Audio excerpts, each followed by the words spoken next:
Bienvenue, toi qui m'écoutes pour la première fois, bienvenue, toi qui as l'habitude de nous écouter, bienvenue, vous qui êtes réunis derrière cet ordinateur, derrière ce téléphone, pour nous écouter, pour vous éduquer, pour vous édifier dans la connaissance des choses du monde invisible. Je remercie le Seigneur Jésus-Christ pour vos vies. Je remercie le Seigneur Jésus-Christ parce que c'est lui qui vous a appelé avant même la fondation du monde. Je le remercie de mettre dans vos cœurs le désir des choses spirituelles. La parole de Dieu nous enseigne dans Éphésiens chapitre 5. Dans Éphésiens chapitre 5, à partir du verset 22 jusqu'au verset 25, Éphésiens chapitre 5, verset 22, la parole de Dieu dit: Femmes, soyez soumises à vos maris comme au Seigneur. Car le mari est le chef de la femme, comme Christ est le chef de l'Église, qui est son corps et dont il est le sauveur. Or, de même que l'Église est soumise à Jésus-Christ, les femmes aussi doivent l'être à leur mari en toutes choses. Marie, aimez vos femmes, comme Christ a aimé l'Église et s'est livré lui-même pour elle.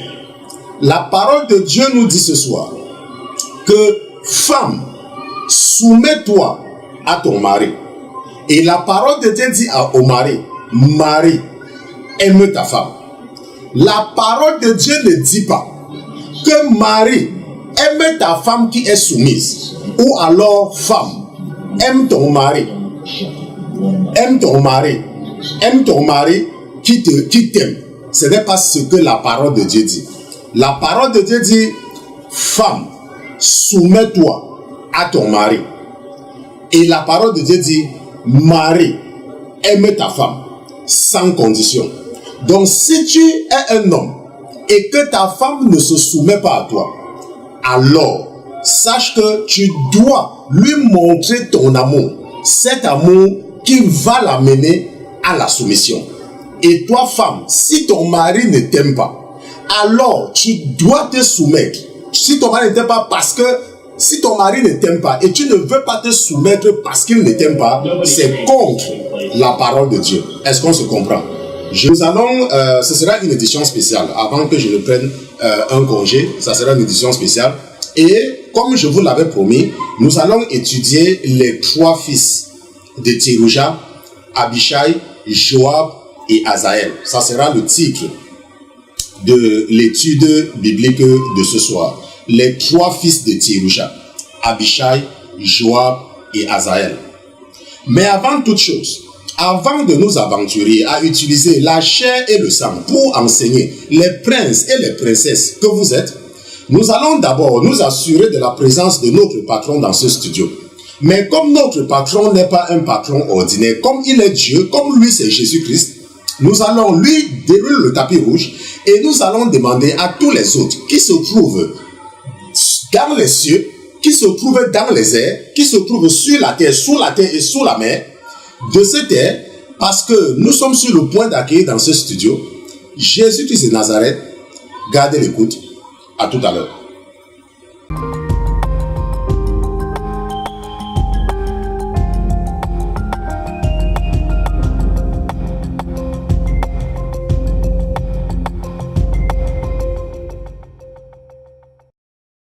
Seigneur Jésus, nous te disons merci pour ta présence dans ce studio. Nous te remercions pour une saison qui s'achève et une nouvelle saison qui est sur le point de commencer.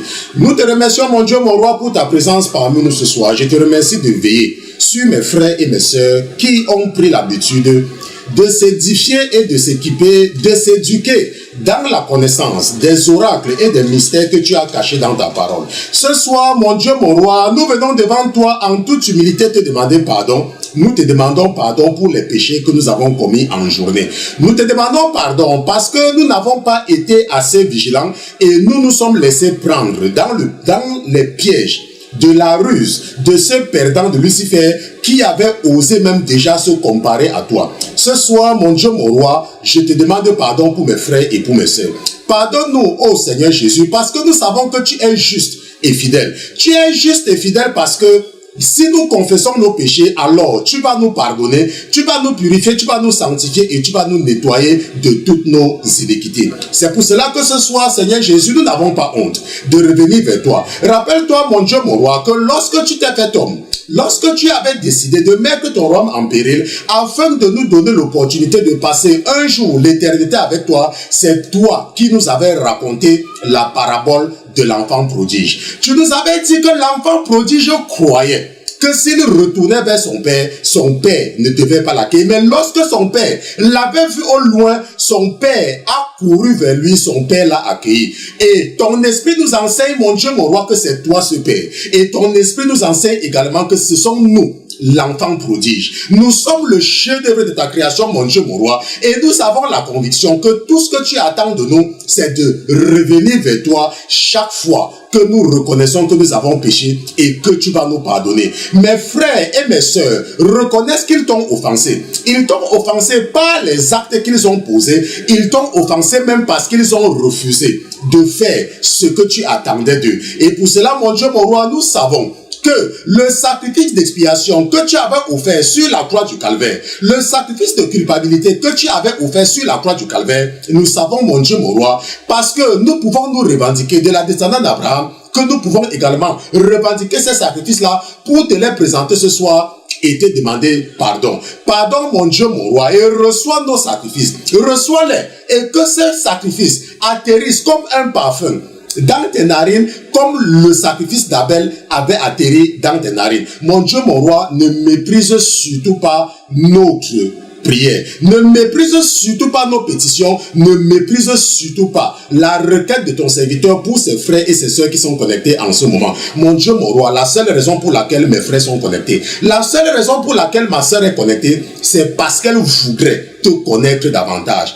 Parce qu'elle a grandi dans un environnement qui l'a détourné de la vérité. Et parce que elle porte toujours les séquelles de cette éducation, c'est pour cela qu'elle a compris la voix de son berger. Ta parole dit que mes brebis entendent ma voix et me suivent. Ta fille a entendu ta voix. Ton fils a entendu ta voix. Mais parce que cette voix est encore en train de résonner au lointain, ta fille voudrait tellement reconnaître que cette voix qu'elle a pris l'habitude de se connecter pour pouvoir s'équiper et reconnaître parfaitement la voix de son berger, la voix de son Dieu et faire la différence avec la voix de ce rusé de Lucifer. Merci mon Dieu, mon roi, pour ton esprit et merci pour le témoignage. Merci de nous avoir aidés tout au long de la semaine d'être connectés à toi. Merci de nous avoir permis de ne pas nous éloigner de toi et merci pour tous les enseignements que tu nous as donnés depuis le début de la semaine. Je te dis merci pour ta présence. Je prie également, mon Dieu, mon roi, que tu m'amènes, que tu m'aides à m'effacer en ta présence. Prends le contrôle de mon âme et de mon esprit afin d'enseigner tes enfants qui sont à l'écoute et pour cela je te dis merci. Au nom de Jésus-Christ, ton serviteur et tes enfants, d'une seule voix, nous te disons Amen, Amen, Amen, Amen. Donc nous remercions Dieu pour Jésus-Christ. Nous remercions Jésus-Christ pour sa présence dans ce studio. Nous le remercions surtout parce qu'il est Dieu. Nous le remercions parce que sans son sacrifice, il nous serait totalement impossible d'aller devant Dieu. Et c'est pour cela que nous devons toujours lui être reconnaissants. Ce soir, peut-être avant d'introduire, avant de commencer avec le sujet de l'étude biblique, je ne sais pas si c'est visible, mais je voudrais quand même présenter ces livres, n'est-ce pas? Le chemin du service chrétien, je pense que c'est écrit par le professeur Zacharias Tanefomom. C'est quelqu'un qui me l'a donné, je ne le connais pas, mais j'ai commencé à le lire et je n'ai rien reçu pour cela, ok? Mais nous ne sommes pas un ministère de commerce, nous ne vendons rien ici. Tout ce que nous faisons ici, si nous nous rendons compte qu'un livre peut édifier, nous faisons sa publicité sans rien demander à l'auteur. Ok, donc c'est un livre vraiment intéressant. Je suis en train de le lire, Le chemin du service chrétien, n'est-ce pas, du professeur, je pense que c'est publié par les éditions du livre chrétien, Zacharias Tanefomom. Apparemment il doit être un Camerounais. Et j'ai commencé la lecture, je n'ai pas encore terminé. Quelqu'un me l'a envoyé, n'est-ce pas, et j'ai commencé la lecture comme je le dis, et j'ai vu que c'était intéressant et que je pouvais, n'est-ce pas, le recommander. C'est vrai que mon pasteur, n'est-ce pas, le prophète Georges, m'a dit il y a de cela quelques semaines, quelques mois, que je dois faire de plus en plus attention parce que les gens m'écoutent de plus en plus et que j'influence de plus en plus les pensées des gens. Mais j'ai quand même lu et il m'avait dit que je dois toujours m'assurer de lire, n'est-ce pas, ou de voir n'importe quoi avant de le recommander aux gens parce que les gens m'écoutent. Et c'est un peu ça. Donc j'ai quand même lu, n'est-ce pas. Chaque fois que vous voyez parfois un témoignage que je publie, pour les témoignages vidéo, je m'arrange toujours à les suivre entièrement, n'est-ce pas. Je ne publie jamais une vidéo sans suivre entièrement. Ok, nous pouvons prier pour certaines personnes. Si je prie pour quelqu'un, ce n'est pas forcément que la personne mène une vie de sanctification. Parfois, nous prions également pour la personne pour que le Seigneur lui donne cet esprit de sanctification. Est-ce que se comprend? Donc, je peux prier pour quelqu'un, pour une artiste. Ce n'est pas forcément que j'endosse tout ce que la personne fait. Non. Si tu vois quelqu'un qui est en train d'aller vers l'enfer, qu'est-ce que tu dois faire? Tu dois prier pour la personne. Tu dois prier pour la personne. Tu dois dire que, oh, comme nous sommes un ministère de sanctification, si nous voyons par exemple notre sœur Christelle, par exemple, les bails qui chante bien et que sa chanson peut inspirer. Et nous nous rendons compte peut-être qu'elle n'y est pas encore, nous intercédons pour elle. Si nous écoutons par exemple la sœur Labelle et que nous nous rendons compte qu'elle a encore un pied dedans, un pied dehors, nous intercédons pour elle. N'est-ce pas? C'est pour ça que nous prions. Nous pouvons prier pour certains artistes, pas forcément parce que nous les soutenons. Est-ce qu'on se comprend? Ce n'est pas forcément parce que nous les soutenons. C'est comme beaucoup parmi vous, vous ne menez pas tous une vie de sanctification. Mais ce n'est pas une raison pour moi de ne pas souvent prendre beaucoup de films ou de vous parler. Est-ce qu'on se comprend? Donc c'est un peu la même philosophie. Donc ce soir, n'est-ce pas, ça sera une édition spéciale. Et ce que vous allez entendre ce soir, je ne pense pas que vous avez déjà entendu ça quelque part. Parce que moi-même, c'est comme ça là aussi que l'esprit en moi, je ne dis pas que c'est le Saint-Esprit, ok? Il ne faut pas aller dire que le pasteur Christian a dit que c'est le Saint-Esprit qui l'a enseigné ça.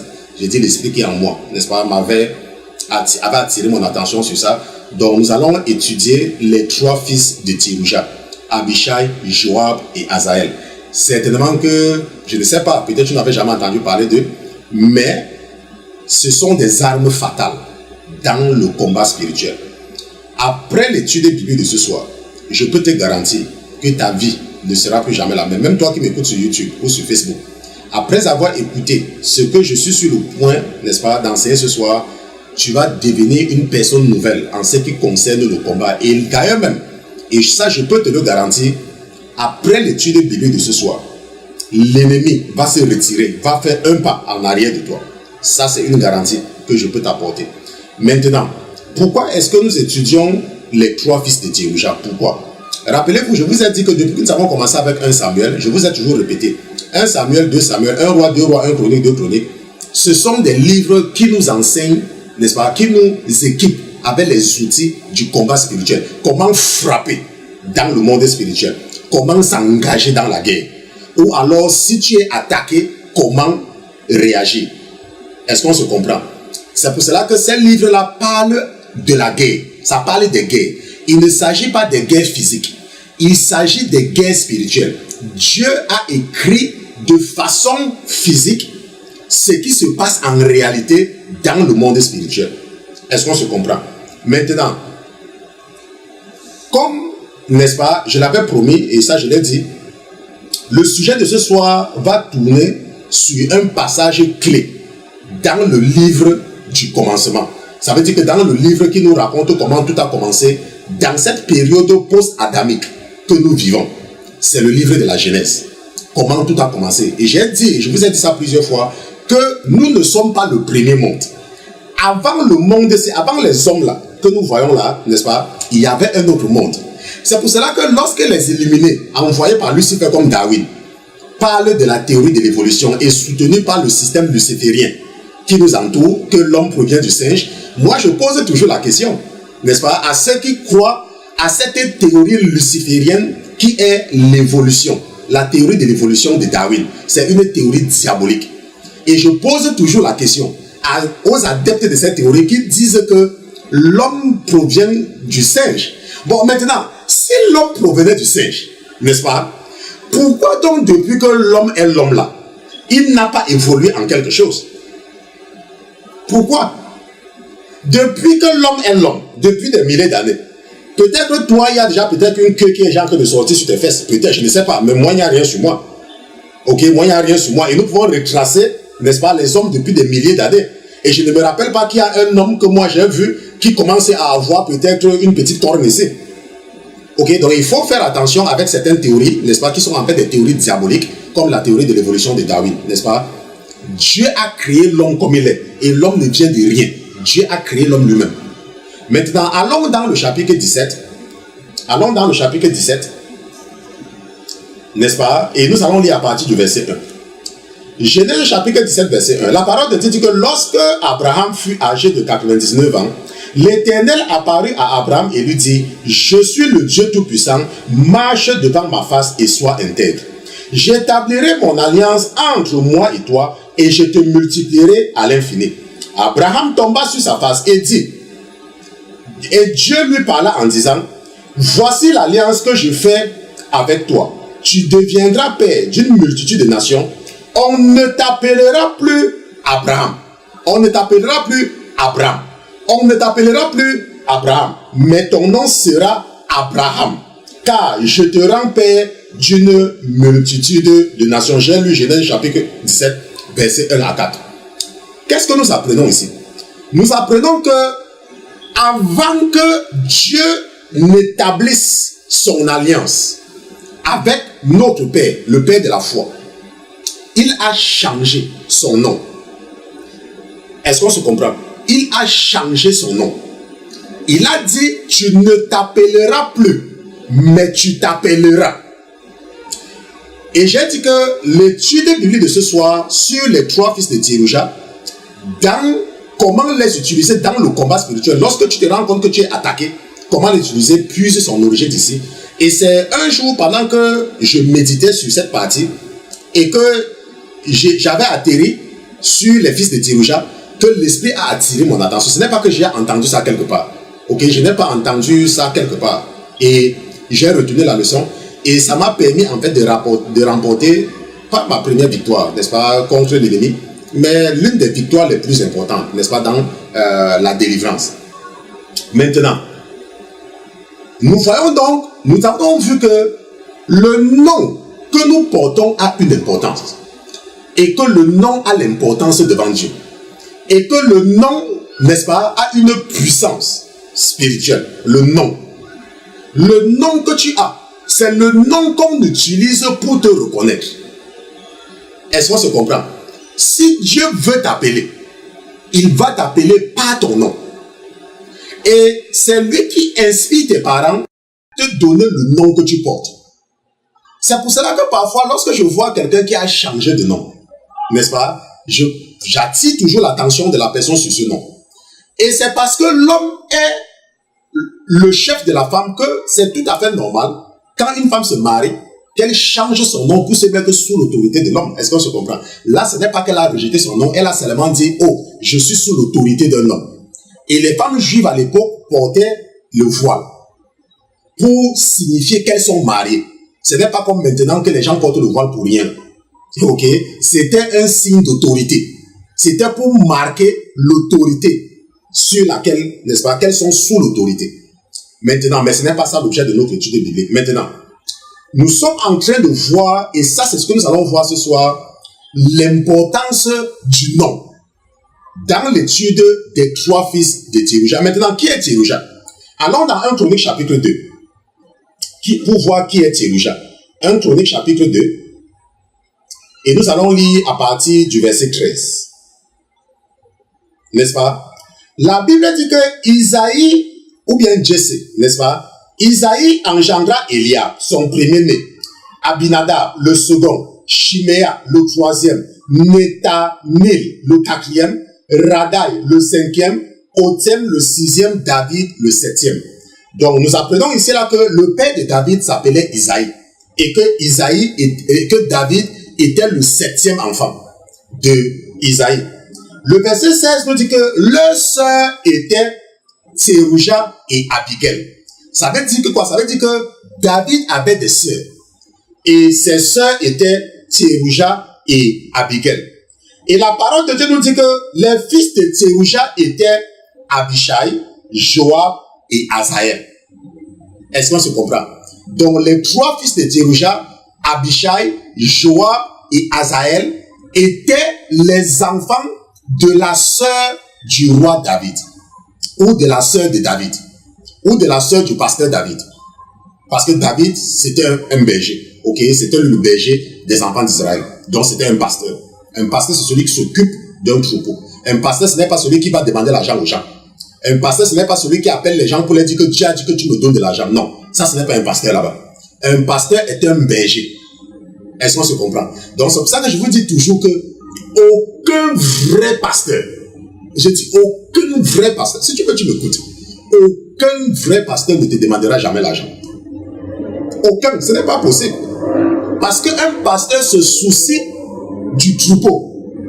On se comprend, il se soucie du troupeau. Voilà, maintenant, nous savons maintenant qui sont les fils de Thérouja. Nous savons maintenant que Joab, Abishai et Azaël étaient des fils de Thérouja. Nous allons continuer. Maintenant, qui était Joab? Joab était le commandant de l'armée de David. Et pour cela, tu peux partir dans 2 Samuel chapitre 8. Ok, 2 Samuel chapitre 8, j'espère que nous avons terminé. 2 Samuel chapitre 8. Et nous allons lire à partir du verset 15. Maintenant, la Bible dit que David régna sur Israël et il faisait droit et justice à tout son peuple. Joab, fils de Thérouja, et nous savons maintenant que Thérouja c'est la sœur de David. Donc maintenant, quand tu vas maintenant lire et que tu vas entendre Joab, fils de Thérouja, tu sais maintenant qui est Thérouja. Et tu sais maintenant que Joab, en fait, c'était qui? C'était qui? Le neveu de David. Du côté de sa sœur, n'est-ce pas? Donc c'était la fille, le fils de la sœur de David. Donc la Bible dit que Joab, fils de Thérouja, commandait l'armée. Josaphat, fils d'Achilud, était archiviste. Tchadok, fils d'Achidou et Achimelech, ainsi de suite, ainsi de suite. Donc ici, là, nous voyons dans 2 Samuel chapitre 8, verset 16 que Joab, fils de Thérouja, commandait l'armée de David. Et tu vas voir l'importance de ça tout à l'heure. Ok, donc Joab, c'était le commandant de l'armée de David. Maintenant, et Joab, comment est-ce que Joab était devenu chef? Maintenant, si tu te rappelles, lorsque je vous ai fait cette promesse, c'est lorsque David s'apprêtait à assiéger Jérusalem. Tu te rappelles, et Jérusalem s'appelait Jébus. Et nous avons étudié l'esprit des Jébusiens. Est-ce que tu te rappelles? Et lorsque David s'apprêtait à faire tomber Jébus, qui est maintenant Jérusalem, David avait dit, la première personne qui va attaquer la ville va devenir chef. Et je ne vais pas partir là-bas, sinon on ne va pas terminer. Tu peux lire dans 1 Chronique chapitre 11, des versets 4 à 6, pour comprendre que c'est à partir de là que Joab était devenu chef de l'armée de David. Jusqu'à la mort de David d'ailleurs. Parce que c'est le fils de David, Salomon, qui va, n'est-ce pas, le tuer. Maintenant, nous avons maintenant vu qui était Joab. Nous avons vu que c'était lui le commandant de l'armée de David. Maintenant, qui était Abishai? Abishai, le frère de Joab, c'était lui le chef de l'unité d'élite de David. Comment je vais vous expliquer ça? Si tu es en Afrique, on utilise beaucoup le terme de la garde présidentielle. Et dans la garde présidentielle, il y a ce qu'on appelle la sécurité présidentielle et la garde rapprochée, n'est-ce pas? Il y a ce qu'on appelle l'unité d'élite. Et Abishai, le frère de Joab, fils de Thérouja, était le chef de l'unité d'élite. Ça veut dire que les gens qui tuent sans réfléchir. Ici aux États-Unis, ils existent également. Je dis États-Unis parce que je vis ici. En France également, ils existent. Parce que c'est qu'il y a beaucoup de gens qui nous écoutent du côté de la France. Je ne sais pas comment on les appelle. Je ne sais pas si c'est la DSP, la Direction de la Sécurité Présidentielle. Je ne sais pas. Mais il y a une unité spéciale en France. Comme je ne suis vraiment pas l'actualité, moi, je ne sais plus. Quand j'étais dans le monde, je connaissais toutes ces choses-là. Mais je sais qu'il y a une unité d'élite en France. Même en Allemagne, même en Angleterre, dans tous les pays. Même ici aux États-Unis. Et Abishai, le frère de Joab, était le chef de l'unité d'élite. Et pour te donner une idée de sa force de frappe, donc pour vous donner une idée de la force de frappe de Abishai, ça nous allons lire, nous allons partir dans 2 Samuel chapitre 21. Nous sommes dans 2 Samuel, mais allons au chapitre 21 et lisons à partir du verset 15. N'est-ce pas? La Bible dit, bon, non, ce n'est pas 2 Samuel, parce que là c'est autre chose. Je vais revenir là-dessus tout à l'heure. Allons plutôt au chapitre 23, parce que je vais revenir au chapitre 21 tout à l'heure, parce que je n'ai pas envie de sauter. Allons dans 2 Samuel chapitre 23, c'est toujours 2 Samuel chapitre 23, lisons à partir du verset 8. Nous allons lire des versets 8 à 19. La Bible dit, voici les noms des vaillants hommes qui étaient au service de David. Josheb Bachebet, le Tachkemonite, l'un des principaux officiers, il brandit sa lance sur 800 hommes qu'il fit périr en une seule fois. Imagine quelqu'un qui avait combattu avec 800 personnes. Je dis quelqu'un avait combattu avec 800 personnes.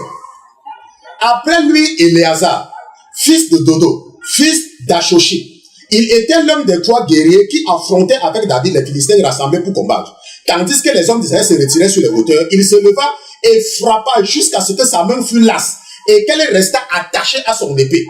L'Éternel opéra une grande délivrance ce jour-là. Le peuple revint après Éléazar seulement pour prendre les dépouilles.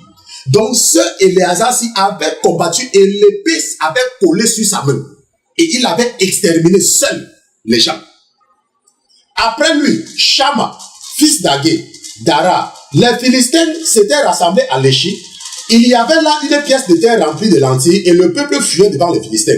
Shama se plaça au milieu du champ, le protégea et battit les Philistins et l'Éternel opéra une grande délivrance. 3 des 30 chefs descendirent au milieu de la moisson et vinrent auprès de David dans la caserne d'Adullam.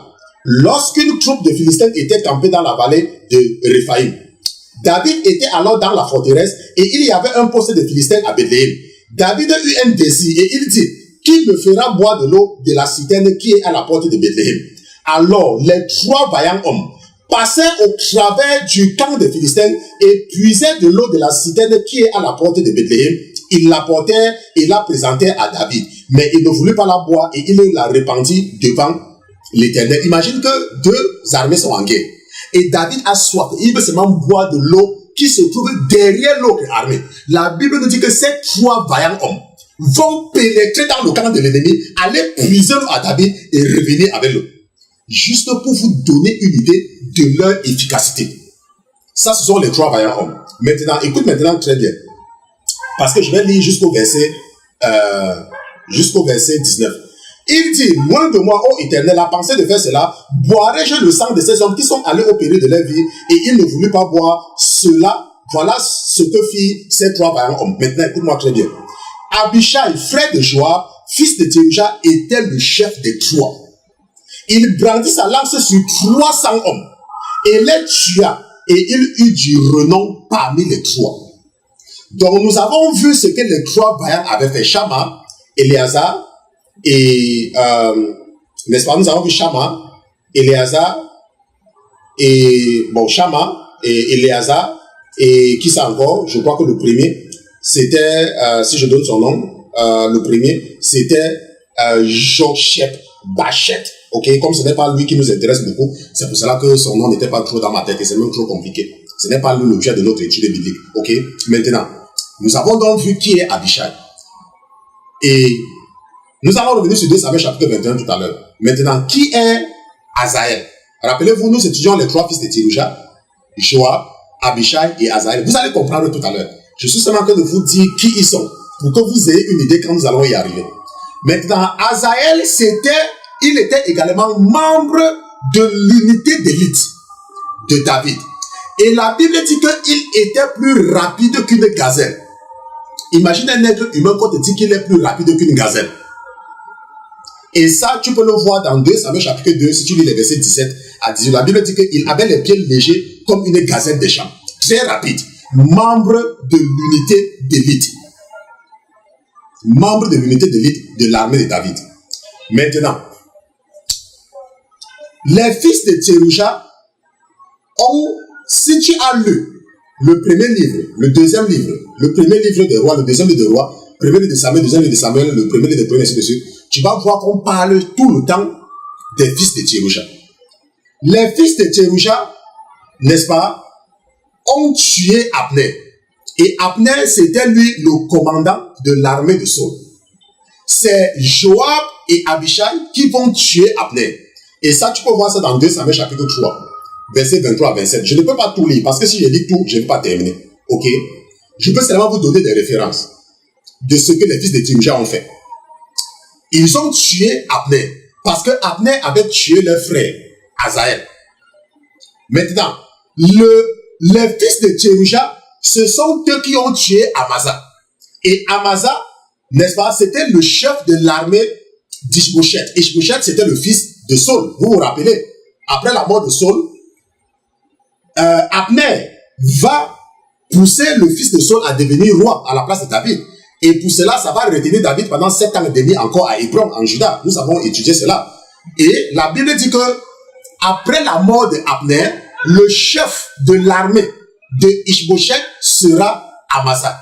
Mais la Bible nous dit que Joab va le tuer. Joab va le tuer. La Bible nous dit que Joab va tuer Absalom, le fils de David. Joab va le tuer. Et ça, tu peux le voir dans 2 Samuel chapitre 18, verset 14. Joab va tuer Absalom. Absalom qui avait osé prendre la place de son père. Absalom. Les fils de Tséroucha, ce sont eux qui vont sauver la vie de David. Et pour cela, nous allons partir dans 2 Samuel chapitre 21, là où on devait partir tout à l'heure. 2 Samuel chapitre 21, et nous allons voir comment ce sont les fils de Tséroucha qui avaient sauvé la vie de David. Ça veut dire que sans eux, David ne serait plus. Donc, nous allons lire à partir du verset 2 Samuel chapitre 23, nous lisons à partir du verset 15. Non, 2 Samuel chapitre 21 à partir du verset 15. Donc, nous partons au verset 15. La Bible dit que les Philistins firent encore la guerre à Israël. David descendit avec ses serviteurs et il combattit les Philistins. David était fatigué. Et Jishbi Benob, l'un des enfants de Rapha, eut la pensée de tuer David.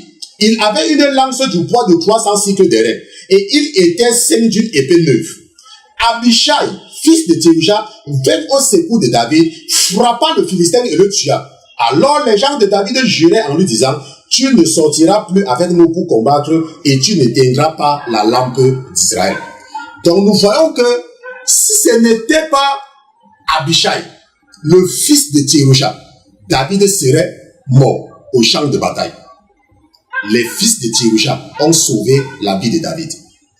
Maintenant, ce sont les fils de Tséroucha qui vont tuer Sheba, le fils de Bikri. Ça, si tu ne lis pas, parce que quand vous lisez la Bible, vous lisez avec négligence. C'est pour ça que quand je parle de Sheba, fils de Bikri, je suis même sûr que tu n'as même jamais su qui est Sheba, fils de Bikri. Hein? Oui, je sais où tu me regardes, tu m'écoutes. Et ils disent que, pasteur Christian, toi-même là, tu ramasses même tous ces noms-là. Mais c'est dans la Bible. Le pasteur Christian n'a pas inventé. La Bible dit que lorsque Absalom va oser prendre la place de son père et que Joab va le tuer, n'est-ce pas? David va vouloir revenir. Mais il y a quelqu'un qui va s'opposer à ce que David revienne, prendre sa place de roi. Et cette personne-là s'appelait Sheba, fils de Bikri. Voilà, vous voyez les enfants de la Bible, ils ne connaissent même pas. Ils lisent seulement, ils lisent. C'est lui qui s'était opposé à David. Et la Bible dit dans 2 Samuel chapitre 20, verset 20 à 23 que Joab va tuer, n'est-ce pas? Joab va demander sa tête. Et nous allons partir dans 2 Samuel chapitre 20. Donc nous allons seulement faire un pas en arrière. 2 Samuel chapitre 20, nous lisons à partir du verset 20. Juste pour vous donner une idée de la méchanceté. C'est-à-dire que du fait que ce sont des gens qui ne blaguent pas. Les fils de Tséroucha, ils ne blaguent pas. Et nous allons voir comment ça marche dans le monde spirituel. Allons, continuons. Allons au verset 20. 2 Samuel chapitre 2, verset 20. La parole de Dieu nous dit que Joab répondit: loin de moi la pensée de détruire et de ruiner. Parce que lorsque Joab poursuivait Sheba, fils de Bikri, il va aller se réfugier dans une ville. Et l'armée de David va donc assiéger cette ville-là pour la détruire. Et il y a donc une femme qui va venir dire à Joab que pourquoi est-ce que tu veux détruire la ville? Et Joab va répondre à cette femme-là que loin de moi la pensée de détruire et de ruiner. La chose n'est pas ainsi, mais un homme de la montagne d'Ephraïm, nommé Sheba, fils de Bikri, a levé la main contre le roi David. Livrez-le, lui seul, et je m'éloignerai de la ville. La femme dit à Joab: voici, sa tête te sera jetée par la muraille. Et la femme alla vers tout le peuple avec sagesse, et il coupait la tête à Sheba, fils de Bikri, et l'a jeté à Joab. Joab sonna la trompette, et on se dispersa loin de la ville, et chacun s'en alla dans sa tente et Joab retourna à Jérusalem vers le roi. Donc, tu vois que Joab avait dit que si vous me donnez la tête de la personne, je vais partir et on va couper la tête de Sheba, fils de Bichri, et on va lui donner la tête là. Et il va prendre avant de laisser la ville en paix. Juste pour vous donner une idée de la détermination et de la force de frappe des fils de Thérouja. Rappelle-toi le thème de l'étude biblique de ce soir. Nous sommes en train d'étudier les 3 fils de Thérouja, Joab, Abishai et Azaël. Et nous avons dit que l'étude tourne autour de Genèse chapitre 17, l'importance du nom dans le monde spirituel. Nous avons lu Genèse chapitre 17, versets 1 à 4. C'est ce que nous avons fait tout à l'heure. Maintenant, les fils de Thérouja sont les seuls qui faisaient peur à David. Les seuls. David avait peur d'eux. Et pour vous confirmer cela, nous allons partir dans 2 Samuel chapitre 3. Donc nous restons dans 2 Samuel, nous partons au chapitre 3. Et nous allons lire à partir du verset, nous allons lire seulement le verset 39. La parole de Dieu dit, David dit, ça c'est David lui-même qui dit. Rappelle-toi que c'est David qui avait battu Goliath. David n'était pas faible. David était un guerrier puissant. Mais David dit dans 2 Samuel chapitre 3, verset 39, je suis encore faible. Quoique j'ai reçu l'onction royale, et ces gens, les fils de Thérouja, sont trop puissants pour moi. Que l'Éternel rende selon sa méchanceté à celui qui fait le mal. Les 3 fils de Thérouja. Je pense peut-être qu'il y a une personne qui voudrait assister à l'étude biblique en direct. Je pense que tu peux regarder si la personne est là, tu peux lui demander d'entrer. N'est-ce pas? Ce sont les fils de Thérouja. Ok? C'est donc que pour vous donner une idée de la force de frappe des fils de Thérouja. Est-ce qu'on se comprend? Maintenant, nous allons continuer. Maintenant que nous avons une idée très précise de l'identité et de l'efficacité des fils de Thérouja, nous allons maintenant voir comment mettre en pratique ce que nous avons étudié depuis les 30 dernières minutes. Comment mettre cela en pratique lorsque tu as des problèmes. Lorsque tu es confronté à une certaine adversité, comment est-ce que tu peux mettre cela en pratique? Maintenant, tu dois te rappeler que nous sommes dans un combat spirituel. Nous luttons contre des forces invisibles. Nous ne luttons pas contre les forces visibles. C'est pour ça que parfois, quand tu as les problèmes avec quelqu'un, tu pars, tu te mets devant la personne, tu dis, oh, si je te vois encore dans mon rêve, ça c'est une qualité d'être, ça sert à rien. Ok? La Bible dit dans 2 Corinthiens, chapitre 10, verset 3. Ok? Dans 2 Corinthiens, chapitre 10, verset 3. 2 Corinthiens, chapitre 10, verset 3. Que si nous marchons dans la chair, nous ne combattons pas selon la chair. Car les armes avec lesquelles nous combattons ne sont pas charnelles. Est-ce qu'on se comprend? Nous sommes dans un combat spirituel. Ça, c'est ce que la Bible nous dit. Et la Bible nous dit dans Éphésiens chapitre 6, verset 12 que nous n'avons pas à lutter contre la chair et le sang. Est-ce qu'on se comprend? Nous n'avons pas à lutter contre la chair et le sang. Mais contre des autorités, contre les princes de ce monde des ténèbres, contre les esprits méchants dans les lieux célestes. Est-ce qu'on se comprend? Nous n'avons pas à lutter contre la chair et le sang. Maintenant, tu as vu l'identité et tu sais qui sont les fils de Thérouja. Peut-être tu peux avoir des problèmes. Je vous ai dit hier que, et ce n'est pas moi qui vous ai dit ça de toute façon, lorsque nous étions en train de lire une partie dans le 2 Samuel chapitre 11, nous avons vu que, je vous ai dit que dans le monde spirituel, il y a la période de la guerre. Donc parfois, tu peux avoir des problèmes. Et tu crois peut-être que c'est parce que tu as fait quelque chose. Non, ce n'est pas forcément. Il y a une période de la guerre. Ok? Que tu te rends compte que les choses ne marchent pas. C'est la période de guerre. Parce que le moment où les rois allaient en campagne, dans le monde spirituel, il y a une période de guerre. Maintenant, et toi maintenant, tu es confronté à une certaine adversité. Et tu ne sais pas comment t'en prendre. Comment est-ce que tu peux mettre en pratique ce que tu as appris ce soir? Sachant que 2 Corinthiens chapitre 10 verset 3 t'a dit que nous n'avons pas à lutter contre la chair et le sang. Comment est-ce que tu peux mettre ça en pratique? Nous allons prendre une pause. Et lorsque nous allons revenir, nous allons voir comment mettre en pratique les 3 fils de Thérouja dans le combat spirituel. Je vais demander à ma fille qui est à la régie de mettre quelque chose, juste le temps pour nous de respirer un peu. Gardez l'écoute. À tout à l'heure.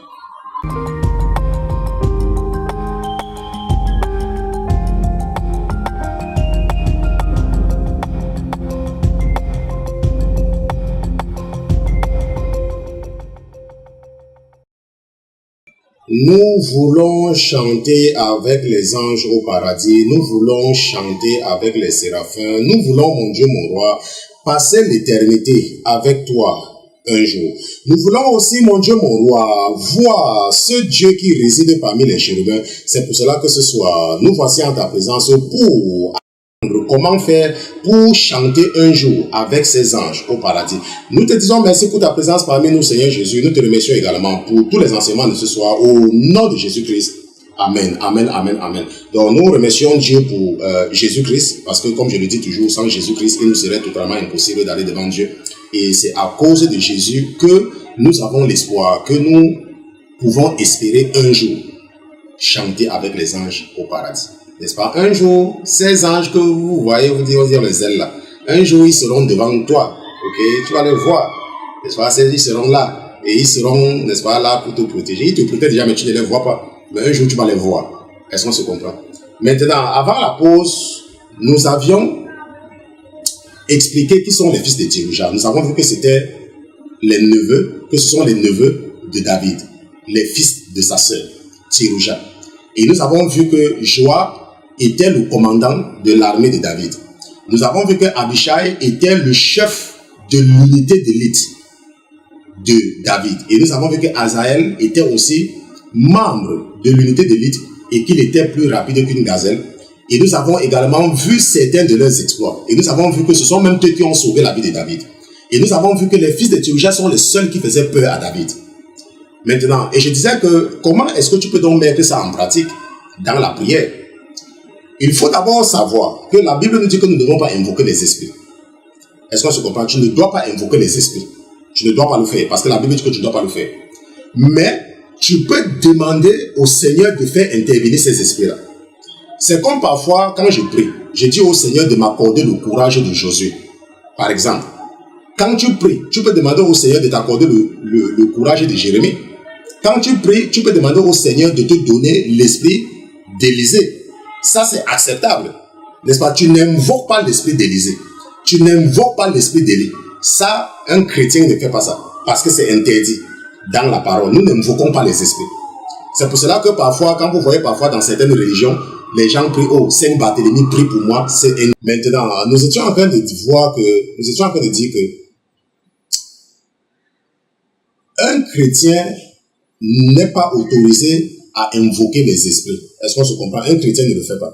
Donc, si tu m'écoutes ce soir et que tu as l'habitude de prier, par exemple, oh, Sainte Vierge Marie, Mère de Dieu, priez, il ne faut pas faire ça.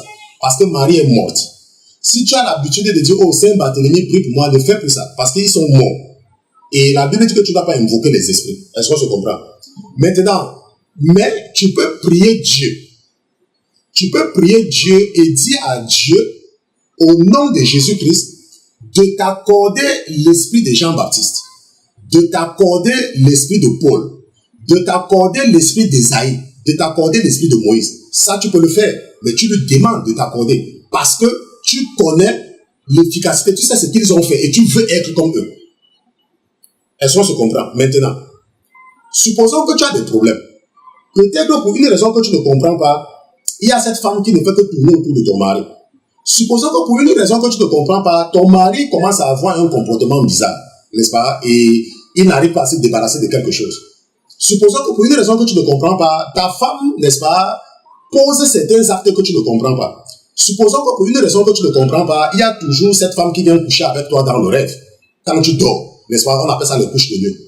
Et tu pries, rien ne marche. Supposons que pour une raison que tu ne comprends pas, à ton lieu de travail, quel que soit ce que tu fais, les gens sont toujours en train de s'opposer à toi, les gens sont toujours en train de t'attaquer. Supposons que pour une raison que tu ne comprends pas, il y a quelqu'un que tu connais qui est possédé et tu pries pour la personne, ça ne va pas. Voilà ce que tu peux faire. Tu peux demander à Dieu de lâcher, n'est-ce pas, les fils de Thérouja dans la bataille. Est-ce qu'on se comprend? Tu peux demander à Dieu de lâcher les fils de Thérouja dans la bataille. Et nous avons vu que les fils de Thérouja sont intrépides, qui sont terribles. Et par expérience personnelle, je me rappelle, dans l'une des délivrances que j'ai opérées, c'était une femme qui avait des problèmes. Et chaque fois quand elle dormait, il y avait toujours ce serpent qui venait coucher avec elle. Et elle est passée par mon épouse.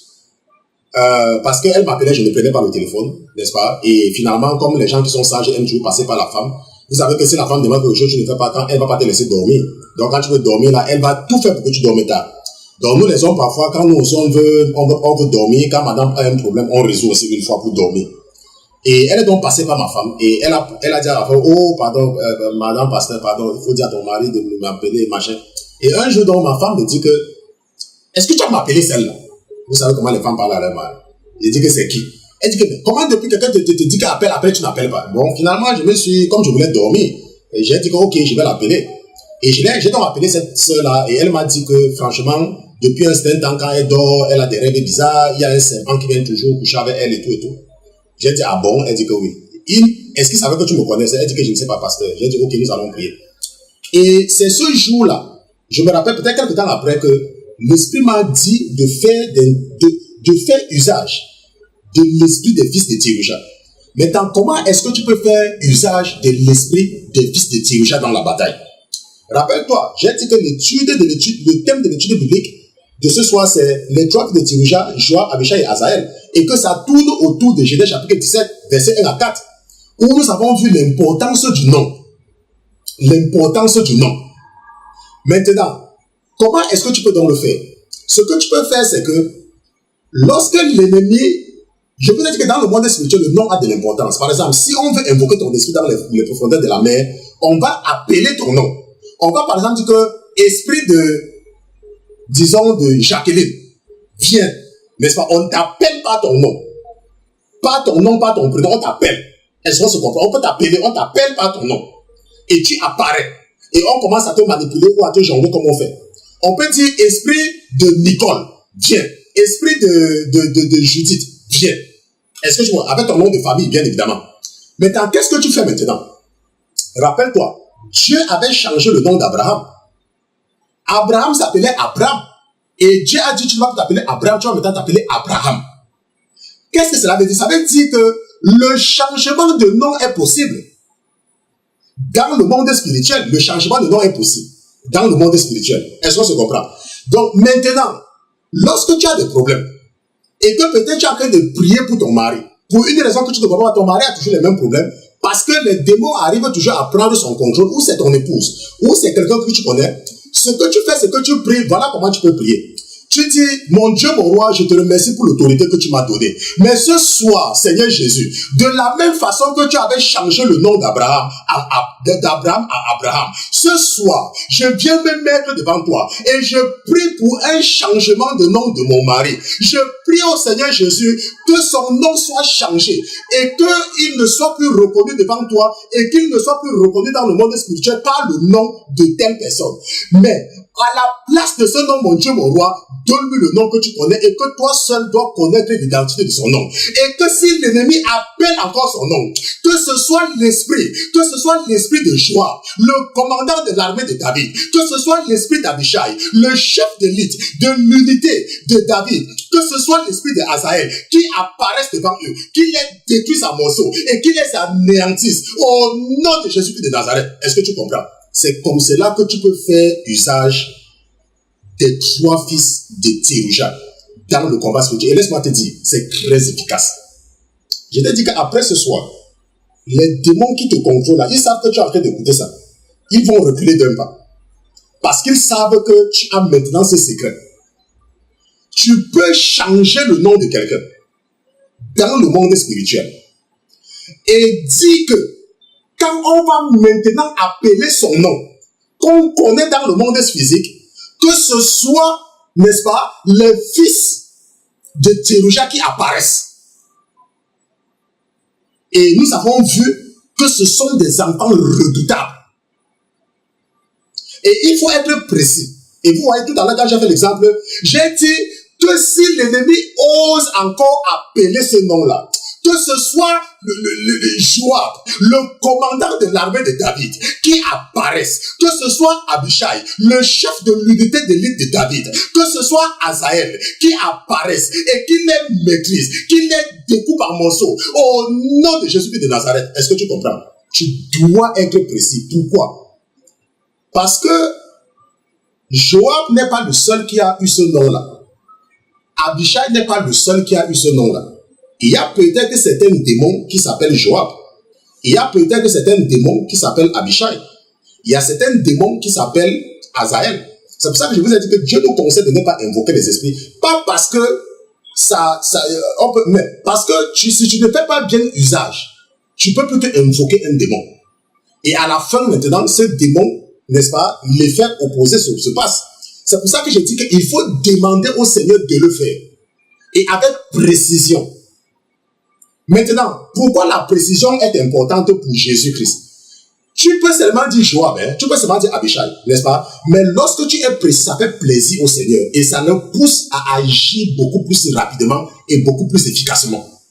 Est-ce qu'on se comprend? C'est pour ça que quand tu es précis, ça montre, n'est-ce pas, ta maîtrise du sujet. Donc ce soir, nous avons étudié les trois fils de Jerusha, Joab, Abishai et Azaël. Et je vous ai montré, et je vous ai donné, et je vous ai dévoilé l'une des armes les plus fatales dans la prière. Si tu n'as pas bien suivi cette étude biblique, je te conseille de réécouter cette étude biblique pour apprendre comment demander au Seigneur de dépêcher ou de relâcher ou de lâcher l'esprit des fils de Jerusha dans un combat auquel tu es confronté et dont tu n'arrives pas à trouver une solution. Je te remercie d'avoir été à l'écoute. Nous sommes arrivés au terme de l'étude biblique de ce soir. C'était une édition spéciale. Nous étudions les trois fils de Jerusha, Joab, Abishai et Azaël. Nous n'allons pas nous retrouver pendant un certain temps. Je vais me reposer. Je vous avais dit que je devais me reposer. Et après un Samuel, mais je ne l'ai pas fait. Et là maintenant, je suis fatigué. Je me sens vraiment fatigué. Je dois vraiment me reposer et permettre également à mon équipe de se reposer. Parce que au même moment, n'est-ce pas, nous ressourcer au même moment. Parce que lorsque je dois vous enseigner tout le temps, je n'ai pas moi-même le temps d'étudier, n'est-ce pas, d'étudier beaucoup. J'étudie, c'est vrai, mais je suis tellement fatigué parce que je dois étudier de façon intense. Et là maintenant, je vais me reposer et me mettre à la disposition de mon patron. C'est vrai, c'est mon Dieu, mais je l'appelle mon patron parce que je travaille pour lui. Ok, de me mettre à la disposition pour une autre inspiration quelconque. Peut-être quand je vais revenir, ça me permettra d'avoir, peut-être qu'il va me donner d'autres idées, n'est-ce pas, pour vous aider à grandir spirituellement. Ok, donc pendant mon absence, malheureusement, je n'ai pas quelqu'un avec moi qui peut vous enseigner de la même façon que moi. Je vais m'efforcer de mettre à votre disposition des extraits de 5 minutes, 10 minutes, pas de ce que je vais faire de nouveau, de ce que nous avons déjà fait. Ok, je ne vais pas faire des enseignements parce que je vous ai dit, je dois me reposer pour juste vous maintenir. Et pendant mon absence, je vous ai dit hier qu'il y a d'autres pasteurs, n'est-ce pas, qui enseignent la vérité. Tous les pasteurs ne sont pas les pasteurs, ne sont pas les hommes d'affaires. Il y a des vrais pasteurs. Il suffit seulement de demander au Saint-Esprit et il va vous guider. Donc, nous allons prier et je vais vous confier dans les mains de votre Père et je vais également lui demander de veiller sur vous pendant toute mon absence.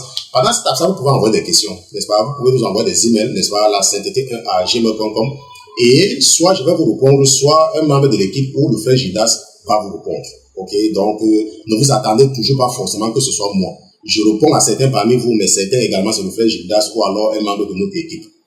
Et donc, nous allons prier et nous allons remercier le Seigneur de nous avoir soutenus tout au long de toute cette saison qui a duré des mois. Nous avons étudié beaucoup de livres et nous sommes tous en santé. Je n'ai pas appris la mort de quelqu'un parmi nous et ça veut dire que le Seigneur est avec nous et il continue à nous éduquer dans la connaissance des choses spirituelles. Seigneur Jésus, je te remercie pour cette saison. Je te remercie pour ta fidélité. Je te remercie d'avoir été avec nous. Je te remercie pour tous les enseignements. Mon Dieu, mon roi, tu es Dieu et tu es fidèle. Lorsque j'avais demandé au Seigneur Jésus que je voulais me mettre à ton service, tu m'avais confirmé cela par ton serviteur, le prophète Georges. Et lorsque tu as commencé à m'utiliser, même comme je ne savais pas ce que je faisais, de façon progressive, tu m'as dit, fais seulement ce que tu as fait, le moment venu, tu sauras ce que tu as fait. Je me suis mis à ton service, mon Dieu, mon roi, et chaque jour davantage, tu envoies tes enfants venir s'édifier, venir s'équiper par les enseignements que tu m'inspires pour leur donner. Je te remercie ce soir parce qu'une fois de plus, tu as pris le contrôle de mon âme et de mon esprit et tu as enseigné mes frères et mes sœurs et tu les as révélés. Tu as utilisé ton serviteur que je suis pour leur dévoiler une arme terrible dans le combat spirituel. Je les laisse pour la fin de cette saison avec cette arme. Et je prie, mon Dieu, mon roi, que tu les aides à mettre en pratique l'enseignement de ce soir. Que s'ils sont confrontés à des difficultés pendant qu'ils ne vont pas écouter le son de la voix de ton serviteur, mon Dieu, mon roi, Aide-les à mettre en pratique cette arme fatale pour les aider à combattre l'ennemi. Je te dis merci pour ta présence dans la vie de ton serviteur. Je te l'ai confié, mon Dieu, mon roi, et je te prie que tu couvres toute personne qui entend le son de la voix de ton serviteur par ton sang précieux, que tu les rendes invisibles dans le monde spirituel et que tu les aides à grandir dans la connaissance des choses de l'esprit. Nous te disons merci au nom de Jésus-Christ, ton serviteur. Tu as présenté tes enfants et d'une seule fois nous te disons Amen, Amen, Amen, Amen.